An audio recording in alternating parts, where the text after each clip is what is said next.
going on. What information can the agencies get from this, a smartphone?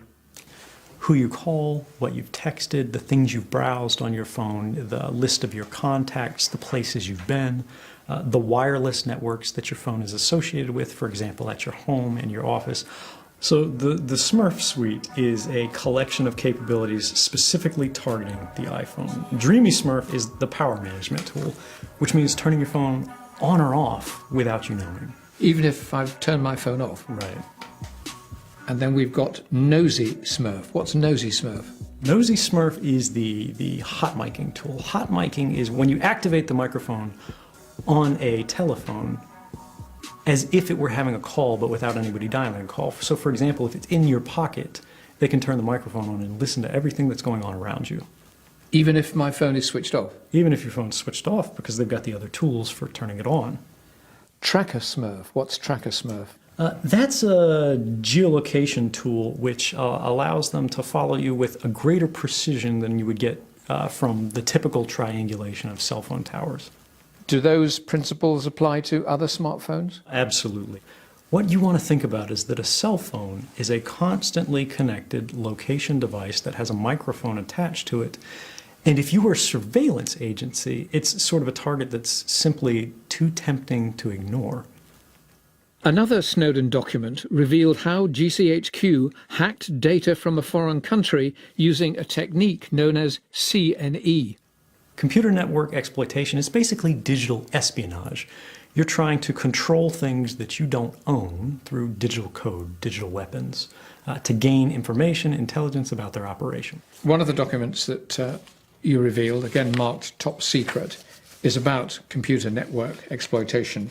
And one section refers to the way, this is a GCHQ document, refers to the way in which GCHQ hacked into or hacked the Cisco router into Pakistan.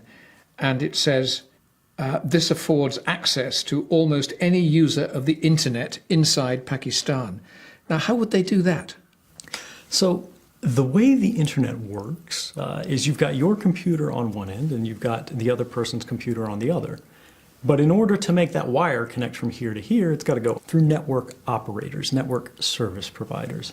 Now, what the intelligence agencies like to do is they'll hack those network service providers and secretly take ownership of the devices that are affecting traffic. Without the service providers knowing about it? Without the service providers ever knowing about it. And when, in this particular case, Cisco found out, what was Cisco's reaction? Well, the companies will be incredibly angry because what they're doing is they're compromising the trust in the product and services that these companies, which are critical parts of our economy, have with their customers. The question that these companies ask is, who do we work for? Our customers or the government? This GCHQ document that shows how GCHQ accessed the Cisco routers was legal, wasn't illegal, because the document is about seeking authorization for continuation of these kind of programs. So we're not talking about illegalities here. This was quite legal. Sometimes what's scariest is not what the government is doing that's unlawful, but what they're doing that is completely lawful. Now, the danger of these programs is that when you hack a router, you're not monitoring one person. You're monitoring millions of people. The UK Parliament is about to start debating an important new piece of legislation called the Investigatory Powers Bill. What would you say to our legislators when they are considering what they should say and how they should vote?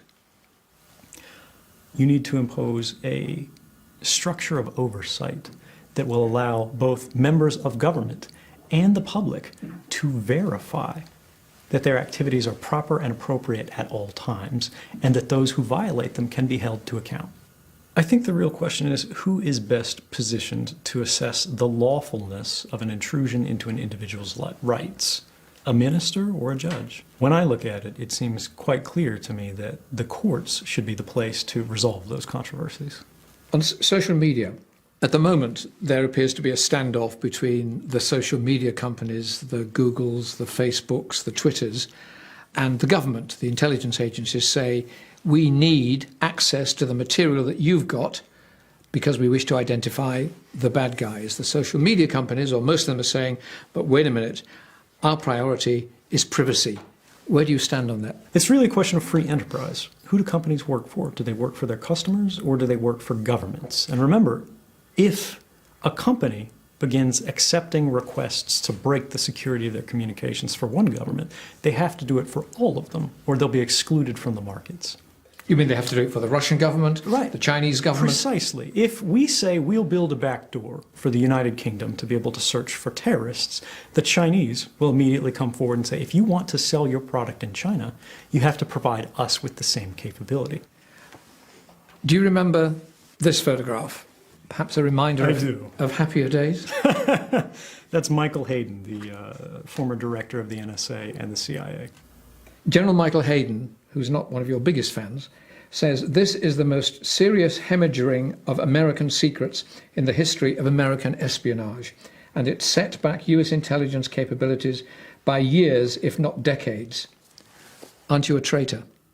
Michael Hayden is the man who first authorized the warrantless wiretapping of everyone in the United States, which continued for a period of more than 10 years until it was revealed by me, which ended the program and restored a level of constitutional protections of everyone in the United States. Now, the question here is, who does Michael Hayden serve? I didn't sell information. I didn't benefit from this in any way. Most people would say, living in exile is a big loss. Michael Hayden would say that his job, his role, is to protect the American people, to protect them from harm. And what he's saying is what you have done is the opposite, is that your revelations have seriously damaged the American people. Are you a traitor? Of course not.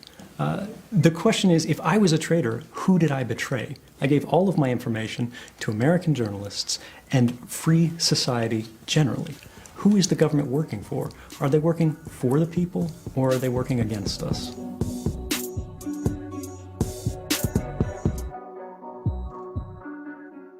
With regard to your future, the former US Attorney General Eric Holder has said that now, quotes, a possibility exists for the Justice Department to cut a deal. Is that under consideration? Is that a possibility? We have seen a big change since 2013, where the government denounced me in the harshest terms, said I had blood on my hands. We don't hear that anymore. And as a result, I am increasingly optimistic that the government will reconsider the wisdom of charging whistleblowers in the same way they charge spies. Thinking of your future, would you be prepared to do some kind of deal, some kind of plea bargain? Of course. I've volunteered to go to prison with the government many times. What I won't do is I won't serve as a deterrent to people trying to do the right thing in difficult situations. But you will be